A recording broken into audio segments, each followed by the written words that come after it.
An island in the Caribbean. A coded rhythm is a call to arms. The tables are about to turn on slavery. Winner take all. The revolution in St. John comes before two of the greatest revolutions in the world, the American Revolution and the French Revolution. In a single night, decades of suffering are avenged. We wanted freedom. We were going to get it, one way or the other. The rebel strategy hinges on a weakness festering within the enemy stronghold. If there was one moment in the history of St. John, it was that moment when that fort was taken.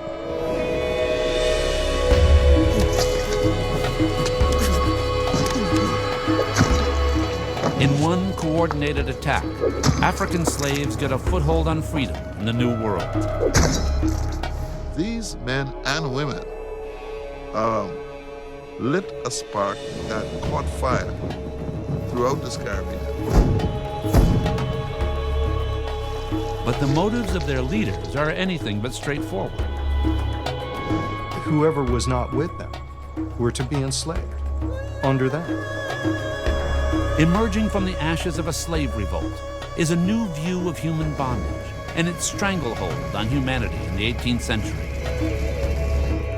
In a world consumed by slavery, no one is free and few are innocent.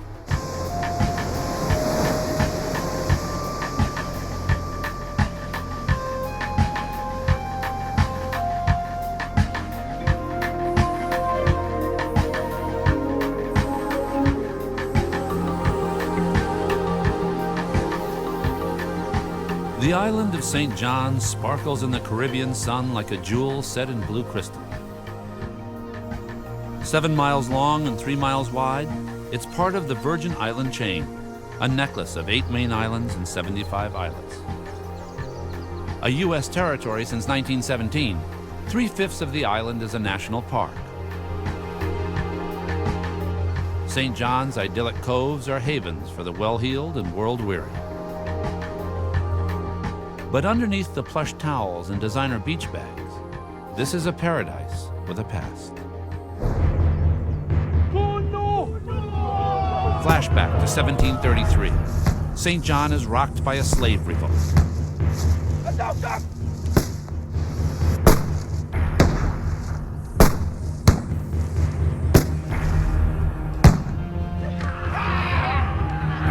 Leading the rebels are members of African royalty, sold into slavery as well. Among them, 2 chieftains. Danish records identify them only as King June and Prince Akashi. Their campaign is so effective, armed forces from 3 colonial powers are called in for support. St. John had become the first black state in the Americas. It was indeed the first black revolution to occur in America. Today, the embers of rebellion still smolder and glow in the folkways of the island. Like many natives of St. John, Professor Gilbert Sproul first heard of the revolt from island storytellers. The story they told was that at a particular time of the year, the water would turn red, which came from the blood of the slaves. The saga of St. John's slave revolt lives in a no man's land, somewhere between legend and fact. It's in the folklore, it's in the oral history, it's in the tradition of the island. But the question is, how does it show up on the landscape? At a site called Cinnamon Bay, a solid link to a complex struggle has been found. Assisted by local volunteers, archaeologists Douglas Armstrong, Mark Hauser, and Ken Wild uncover the remains of a possible 1733 slave residence. A time warp back to a rumble that shook the Caribbean.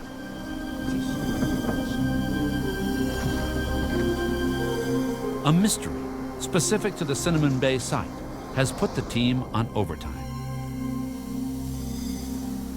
Traces of carbon indicate the building that once stood here may have been the target of arsonists. But who were they? This is where The historian that works in the documentation now needs to interact and work with the archaeologist who can actually look into the ground and confirm the written record. And when we can mingle those two, we've got it now. This site is no accidental discovery. Archaeologists were guided here by an excavation of another sort.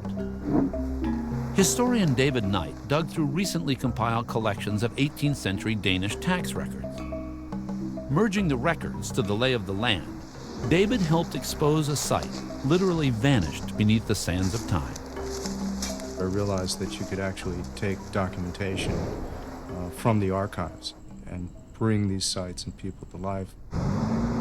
From sites like these, Knight hopes to piece together a conflict that has fascinated him since childhood.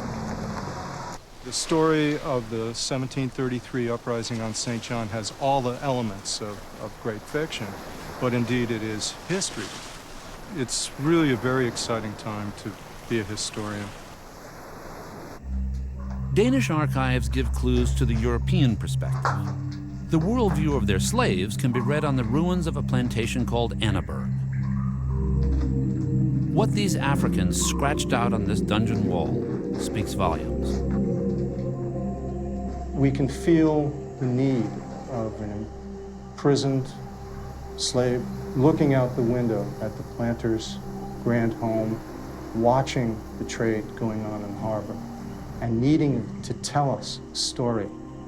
And in creating these images, he has left a legacy that is both poignant and significantly empowering. The drawings depict plantation manners and a harbor filled with colonial ships, a world order the rebels hoped to overthrow in 1733.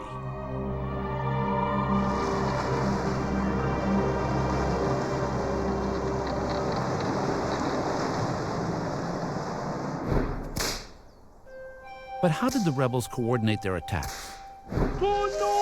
What were the goals of its leaders? And out of St. John's slave population, how many actually took up arms?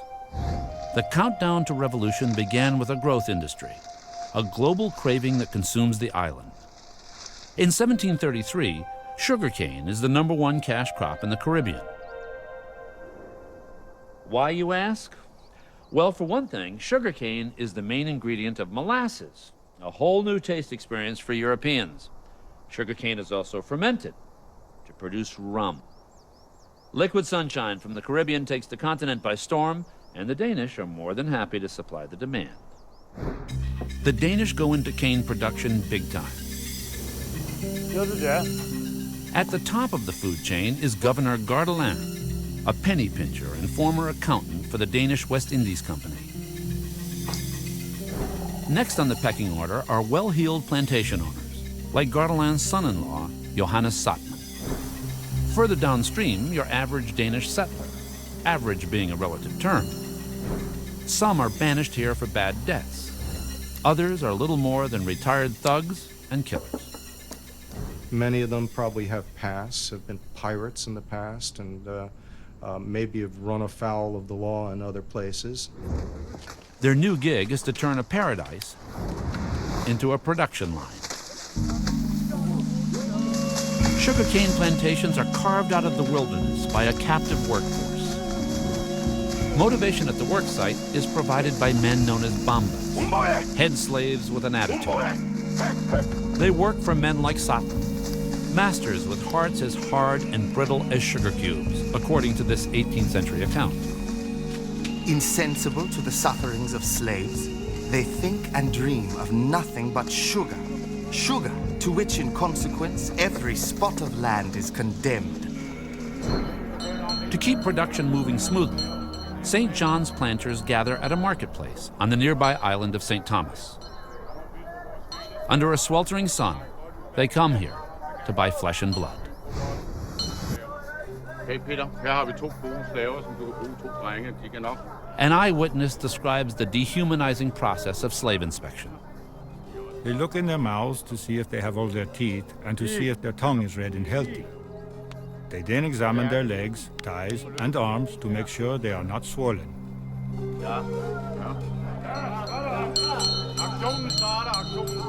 After inspecting the goods, the bidding begins.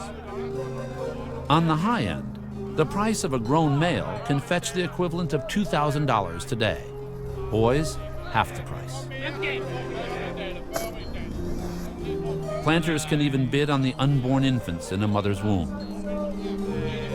The fear and humiliation suffered by the slaves is followed by incredible pain. Professor Sandra Green from Cornell University studies the business end of slavery at historic Fort Frederick on the island of St. Croix. This is the kind of branding iron that was used widely during the era of the slave trade. It indicates who was purchasing the slaves so that when they were actually sold in the West Indies, they would know where the money would go to, whether it would be to a company or whether to a specific individual. White-hot branding irons are pressed into thighs or shoulders. It's nothing personal. Just business as usual.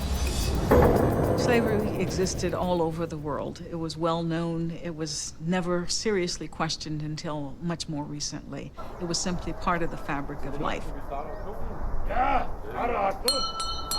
In 1733, the slave market receives royal visitors from across the sea. Their names, King June and Prince Akashi, leaders of an African tribe known as the Akwamu. Before the year is out, they will help lead the slave revolt. But until they arrived here in chains, tearing down the establishment was the last thing on their minds. That's because the Akwamu were the establishment, at least on the African side of the Atlantic. The lower Gold Coast, a key supply hub for slavers and the home turf of the Akwamu tribe. Trade in human beings will drain Africa of roughly 20 million men, women, and children over the span of 200 years. Called black gold, slaves are the world's most valuable economic resource. African chieftains are not blind to the profits that Europe is raking in from their shores. Soon the Akwamu nation muscles its way into the business. By 1710, they represent a corner of an infamous global triad. The slave trade that connected Africa, the Americas, and Europe is generally known as the triangular trade. Starting from Africa, you have a variety of commodities like cloth, metalware, firearms, ammunition being traded for human beings. Akwamu leaders like King June and Prince Akashi grab a big piece of the action. Warriors as well as businessmen, they conquer and pillage the neighboring kingdoms. Trading humans for guns is a popular form of exchange, but not the only one. The Danish also buy slaves with cash. And where do they get the money? Well, they make it from selling their Caribbean rum in Europe. In other words, and here's the sick twist, the slaves working the sugarcane fields of St. John are indirectly creating the cash base to enslave their own people in Africa. A popular Akwamu proverb is Sika ne ohene, money is king. The Akwamu turn the proverb into a battle cry. If communities did not pay their taxes as demanded by the Akwamu state, they would be subject to military invasion and conquest. People would be captured. Many of the men would be executed, but some would also be sold into the slave trade. But King June and Prince Akashi are about to suffer a major role reversal. Defeated by a rival tribe, the Akwamu will be sold as slaves to the Danish. Soon, King June and Prince Akashi will follow their victims on a voyage through hell.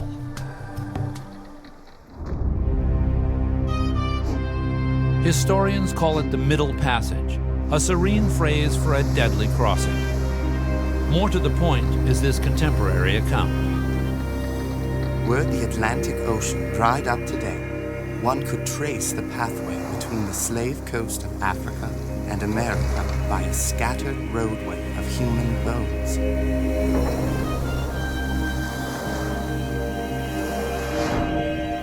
Death haunts the slaves from the moment they are bound together for shipment. These are the kinds of shackles that were used in Africa. This ring was placed around the neck and locked. It is heavy. It's abrasive, it can cut the skin. The chain would make sure that one could not break away from the other. Over the span of 200 years, 20 million Africans crammed the holds of slave ships. Life on the slave ship must have been hell. Hot, humid. People were sick, they had dysentery. Shipborne diseases claimed 10 million dead. You have schools of sharks that regularly followed these slave ships because they knew that, in fact, they would get these bodies thrown overboard on a fairly regular basis.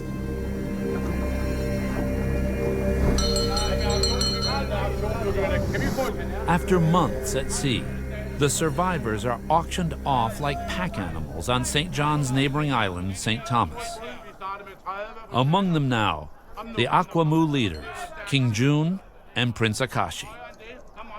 After years as slave producers, they now stand before Danish consumers as products on the shelf. But it won't take long for the Akwamu to realize that slaves hold the majority on the Virgin Islands. Africans outnumber the Europeans 5-1.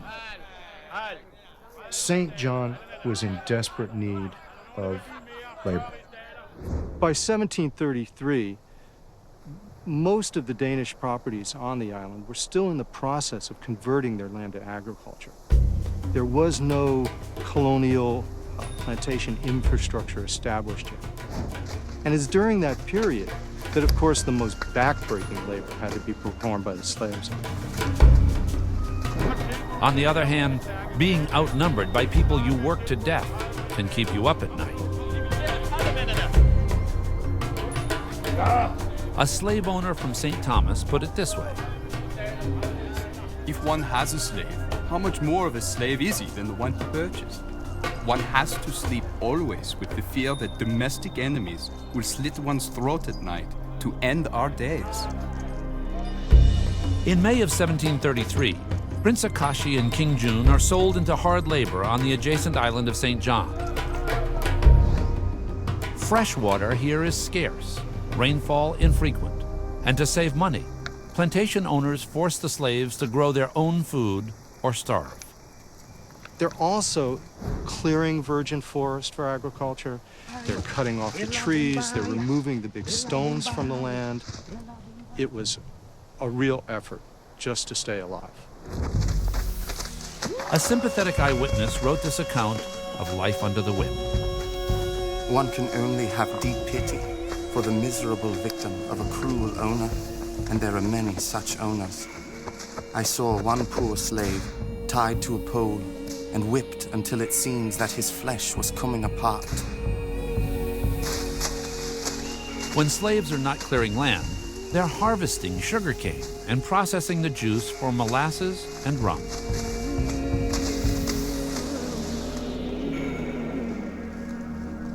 David Knight visits a site where physical exhaustion and physical risk were literally rolled into one. What we have here are the cane crushing rollers that extracted the juice. The rollers are pulling the cane in. And of course, in the early period, many arms were lost. When a laborer would be feeding the cane into the machine and his arm would be drawn into it. For that purpose, an axe was always kept next to the cane crushing machinery so that the arm could be cut off before the individual was completely sucked into the machinery and killed. When the slaves are not squeezing juice from sugarcane, they're enduring 13-hour days, cutting more cane down in the fields. To make their situation worse, if that's possible, King June and Prince Akwashi suffered through 2 hurricanes, a locust plague, and a drought in their first summer. By the fall of 1733, the slaves are literally starving. Some will choose suicide over death from starvation and physical punishment.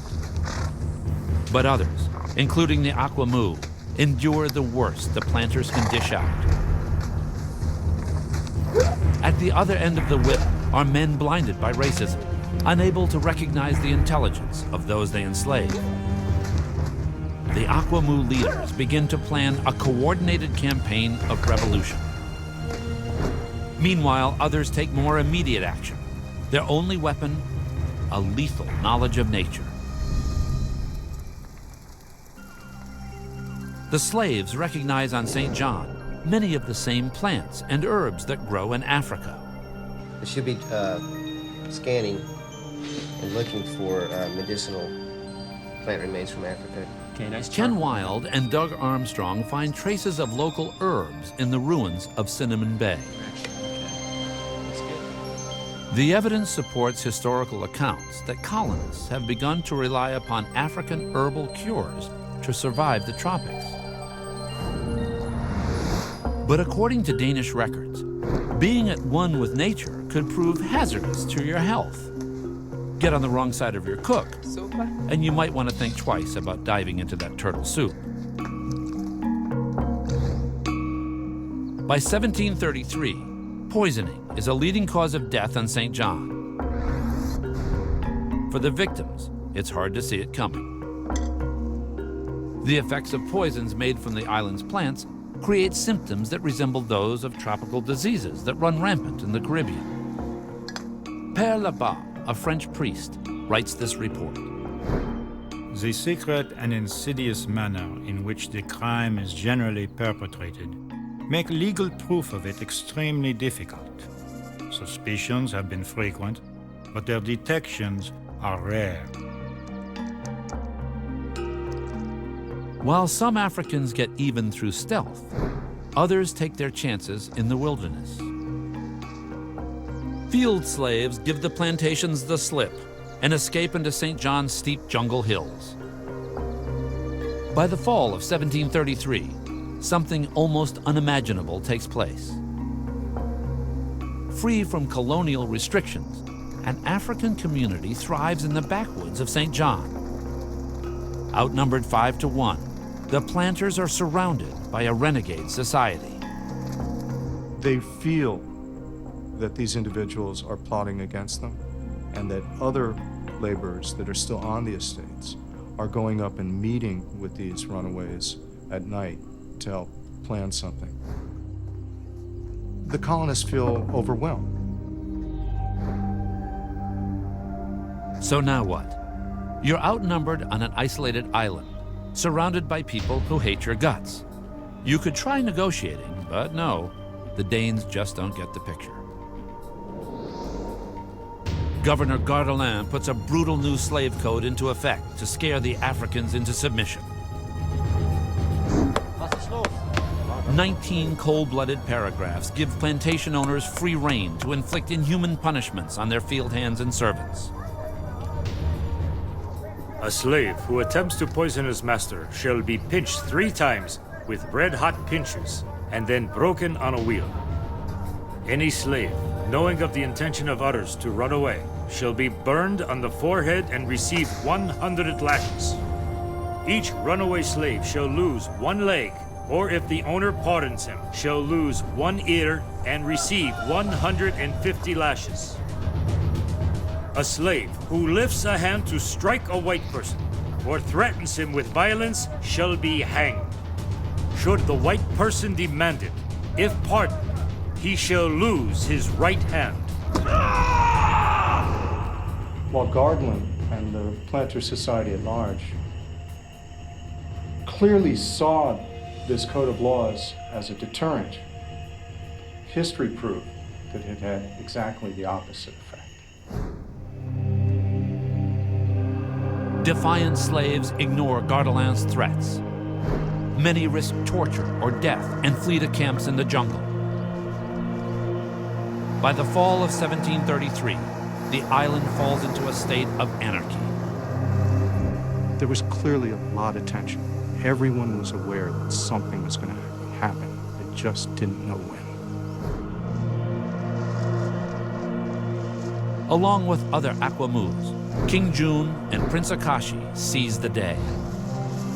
Armed with makeshift weapons and a handful of stolen guns, they plan their revolution.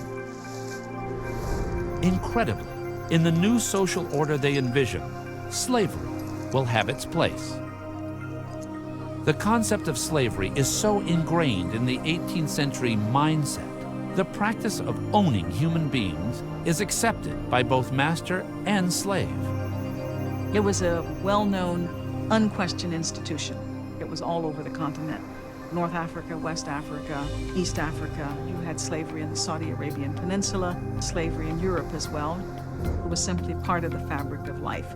People became enslaved. They had a certain life. People tried to gain their freedom. People got their freedom. Other people were enslaved. It was simply part of the way in which society operated. The African leaders of St. John's uprising opt to maintain the status quo. Slavery will continue. Only the masters will change. The plan and what occurred was that the leaders of the event intended to take over the island and run it for themselves. And whoever was not with them were to be enslaved under them. King Jun and Prince Akashi now escaped themselves, move from camp to camp, organizing a revolt. To concentrate their power, they deal only with their own people, the Akwamu. Their goal?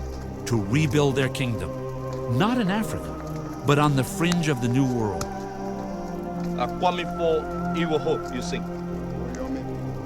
But how will they coordinate the revolt? How can they get word both to the slaves still on the plantations, as well as to those in remote jungle camps? The answer is a code and a broadcast device as old as the hills of Africa.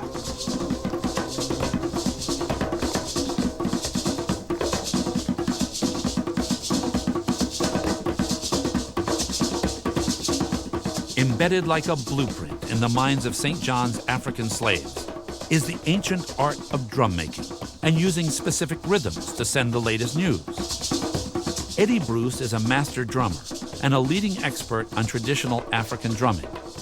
Talking drums are drums that are used to communicate messages over distances, small and great.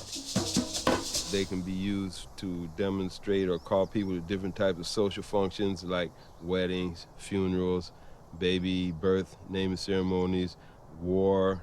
It's very likely that drum language was used as a way to organize their supply lines, how to scout out their enemies, how to overcome them.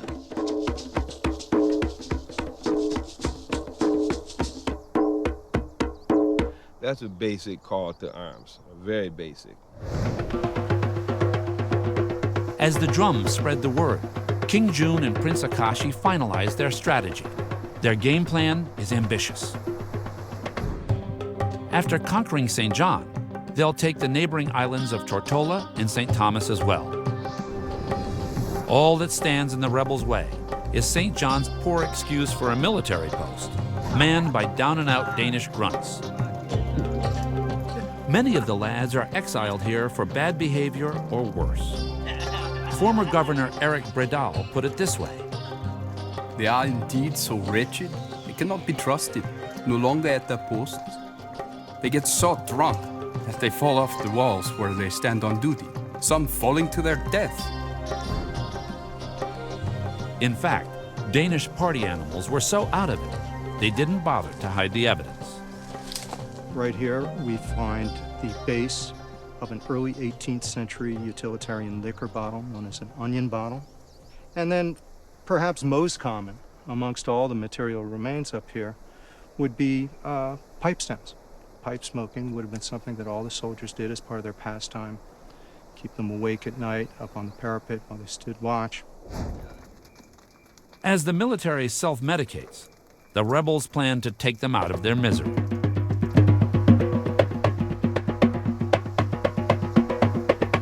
The morning of November 23rd, Prince Akashi and King Jun select two targets. The first is plantation owner Johannes Satmer. Some believe the slaves knew he was close to the governor and savagely attacked in revenge for Gardelin's brutal slave code.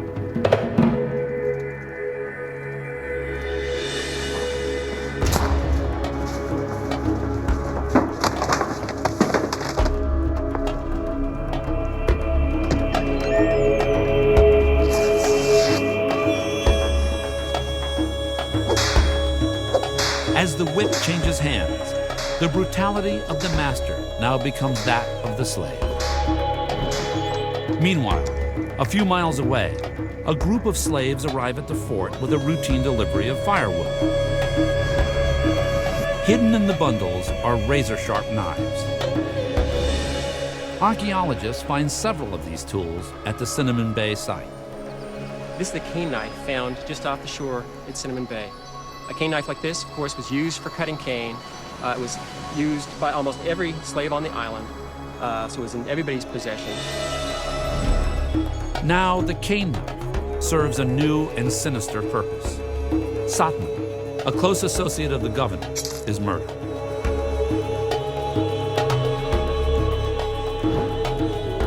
At the nearby fort, rebel insurgents overcome the guards.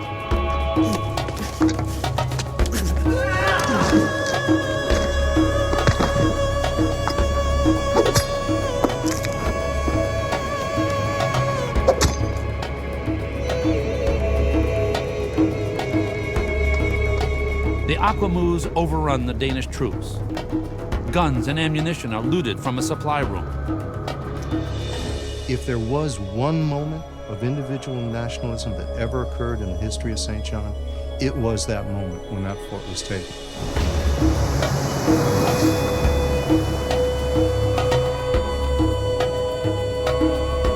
Only one Dane escapes the fort alive. As he runs for his life, the rebels ascend to the parapets above.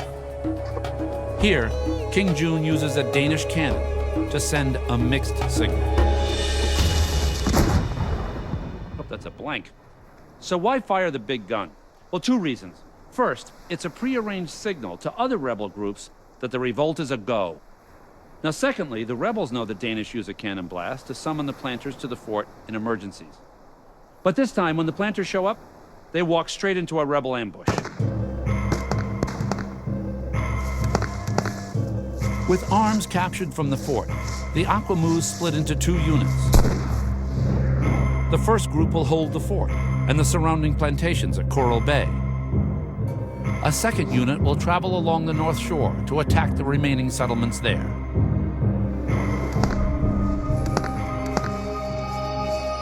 What they're doing is they're making flanking maneuvers on either side in hopes to converge at the center to entrap people. There's clear evidence of a knowledge of systematic warfare. African women help swell the ranks. Experts suspect at least one female rebel is motivated by ties of blood and love. Her name is Breffel. On the afternoon of the revolt, she joins a raiding party headed here to Brown Bay. Brown Bay was the site of the two neighboring plantations owned by Peter Croyer and Pierre Castan. It was here that as the uprising spread from Coral Bay into the countryside, that the planters at Brown Bay were amongst the first to feel the brunt of the rebels' resolve. The plantation is the scene of a bloodbath. Killed is a colonist named Croyer, his wife and children. Some historians write the incident off as random violence, but David Knight sees another possible scenario.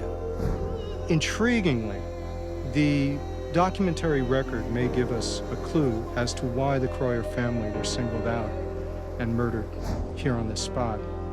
They were not able to afford full-grown, healthy adult slaves, so they had purchased two children. While the deaths are brutal, the motive is universal. It's quite possible that as the rebellion spread to this area, the Croyers were singled out in an effort to save those children. The Croyer murders rattle Governor Gardelin. He's also surprised to learn that Breffel is not a man, but a woman. Gardelin orders St. John's militia to track down the raiders, but he's too late. By sunset on November 23rd, the rebels gain control of St. John's East End. Over 2 centuries later, A breakthrough of another sort is won by archaeologists at Cinnamon Bay. Artifacts from the site indicate the ruins were indeed a shelter for slaves. Cowrie shells like this were part of currency in West Africa. They were used in clothing and fasteners and adornment. Finding a piece like this on this site gives a suggestion of people bringing items from Africa into the Caribbean, into a site of slave house. Along with the artifacts, another discovery allows the team to fix the date of the ruins, firmly in the timeline of Caribbean history. Armstrong and company discover a layer of ash covering a floor of mortar, evidence that the structure burned to the ground. Okay, I think we're ready for the sample. Let's go straight to the bag. Samples will be sent off for carbon dating, in hopes of confirming the slave house was destroyed during the revolt. In fact, the ash reveals a burn layer, dated directly from the year 1733. The pattern of charred evidence indicates the compound was deliberately burned. But who had the motivation? Now, according to Danish records, some houses are torched by the colonists to keep their property and goods from falling into rebel hands. But at Cinnamon Bay, the team has second thoughts about this burn-it-yourself scenario. This time, the evidence doesn't come from the ground. It comes instead from the hands of the Danes themselves. Sorting through collections of Danish records, David Knight finds a plausible scenario.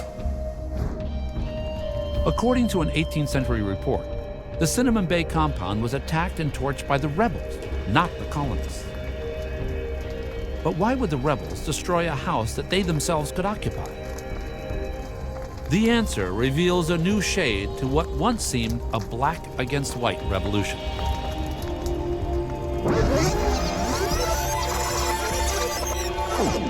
Not all the slaves are buying into the rebel program, including the crew at Cinnamon Bay. As St. John's slave revolt intensifies, some colonists are warned of rebel attacks by their own slaves. There very well may have been many slaves on St. John who were enslaved themselves by the Akwamu, and that in itself may have prevented them from wanting to support the Akwamu in this rebellion. Some colonists escape to a deserted island, assisted by their field hands. Many slaves actually stay behind to defend the plantations. Their motive? Most likely a combination of loyalty and practical self-interest. They did have an investment, they did have a stake, they did have some kind of sense that this was their land, their house. In fact, even perhaps personal relationships with the managers and owners.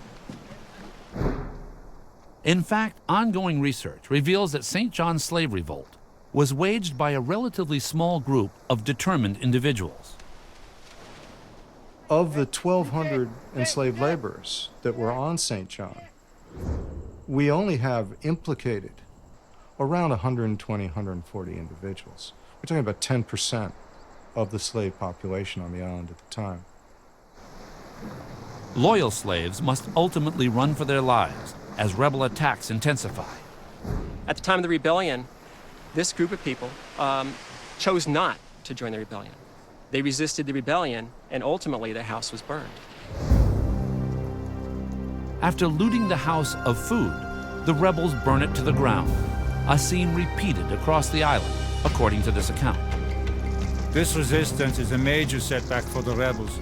They have no choice but to fight the other slaves and cripple them by setting their plantations aflame. Africans against Europeans, slaves against rebels, and soon another irony.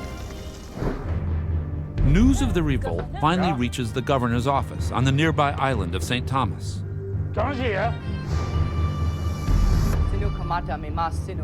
The lone survivor of St. John's garrison reports the fort has been wiped out.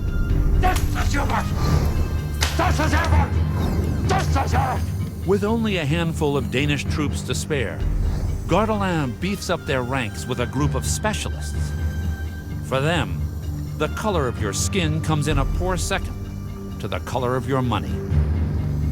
They served as a first line of defense for the government, and they were rewarded with property, confiscated plantations. Called the Free Negro Corps, they consist of freed slaves. Soon, they sail for St. John. Their mission, to hunt down the African rebels.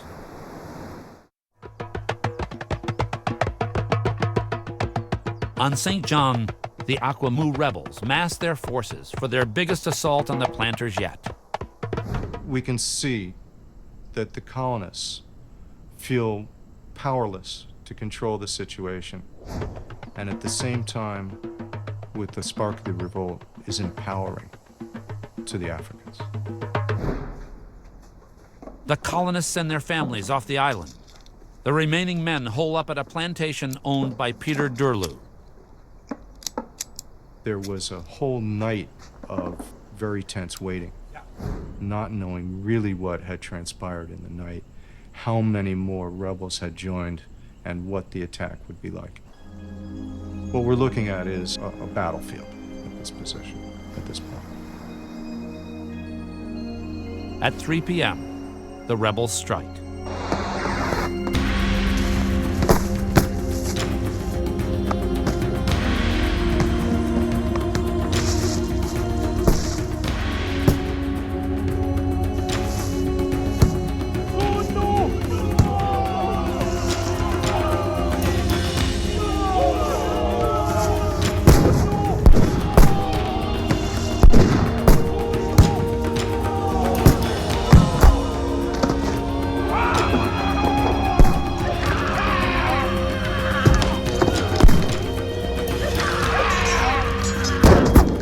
A series of skirmishes takes place. Each time, the rebels find themselves outgunned. The Aquamu leaders may have underestimated the firepower of the enemy. By the time a retreat is called, the rebels have spent nearly all of their ammunition. They withdraw to their jungle strongholds to regroup. The Durlu plantation site represents the only true battlefield in this whole confrontation. By this point in the revolt, the uprising had really become a military struggle between two warring nations, an African nation and a European nation being fought on foreign soil. The rebels rely on a guerrilla war to keep the planters on the defensive. During the winter months, the Africans remain in control, something very new in a brave new world. St. John had become the first black state in the Americas. It was indeed the first black revolution to occur in America. When the planters on St. John threaten to throw in the sponge, Danish Governor Gardelin is desperate. On March 21st, he begs the French government of Martinique for a bailout. I feel that we are on the verge of something terrible happening. Unless you have the kindness to honor me with your assistance, you cannot allow slaves to triumph over our weaknesses and to render us victims to their rebellion. April 1734. The French commander Longueville lands on St. John with a contingent of the Free Negro Corps. Known for his harsh and effective command, their captain is Mingo Tamarind. Today, the name Mingo is used as for somebody who betrays you.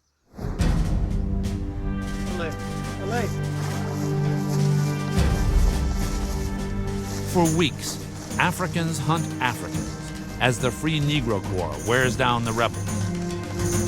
In a grim irony, the Africans are taken down by their own.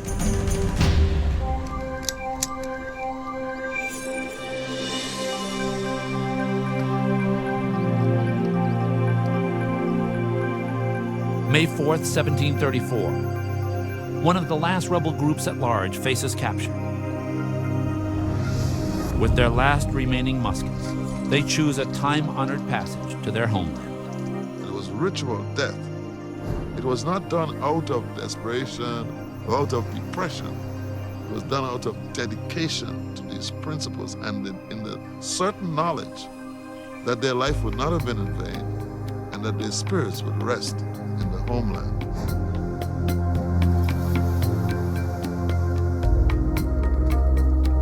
The rebels shoot themselves.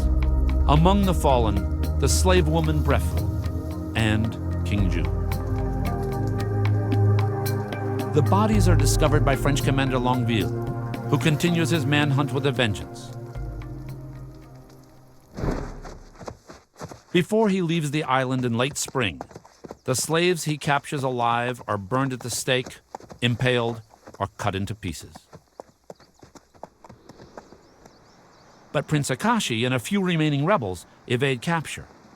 Under a promise of amnesty from the governor, they surrender in August. Taken to the Adrian plantation, they are double-crossed. Perada, Jolobetal for this. At the gate at Adrian, we are told, was maybe the greatest act of treachery in terms of a warfare that took place in all of this. Prince Akashi is decapitated. His comrades will be taken to the town square and burned alive. The gruesome spectacle marks the end of the 10-month upheaval on St. John. Slavery is not abolished in the Danish West Indies until a century later. For David Knight, the rebels' story is far from over. A new chapter begins with the chance discovery of an abandoned plantation site, undisturbed since 1733. We have determined that this site was burned in the slave rebellion. Got it. Ken Wild maps the ruins for the National Park Service as a potential dig site in the future. The discovery of a molasses skimming device is a tip-off that the team has found a lost sugarcane plantation. That's your homemade tool. Yeah. As the archaeologists unearth St. John's past, islanders celebrate the birth of the rebellion with an annual trek to the original fort. We give reverence to the dawn of the day, the sunrise. We give reverence to the sunset and reverence to the Mother Earth. Rather than considering the events of 1733 just history, the islanders are coming to see the slave revolt as an expression of the human spirit that continues to have relevance today.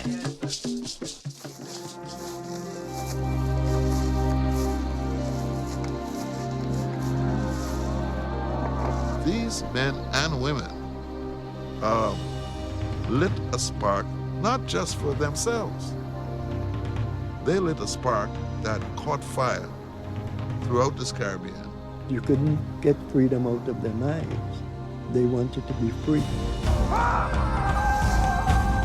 The legacy left by this moment in time grows stronger as legends become real people and truth is liberated from folklore. What we see is a group who have completely overthrown a system. This was not a social cause. This was not a protest. This was a revolution. Even though it lasted only 6 months, the slave revolt of 1733 has earned its place in the history of the Caribbean. African slaves, armed only with intelligence and courage, created the first black state in the Americas and left behind a source of strength for the islanders of St. John. For us, they're freedom fighters because their spirit still continues to fight for freedom in our time.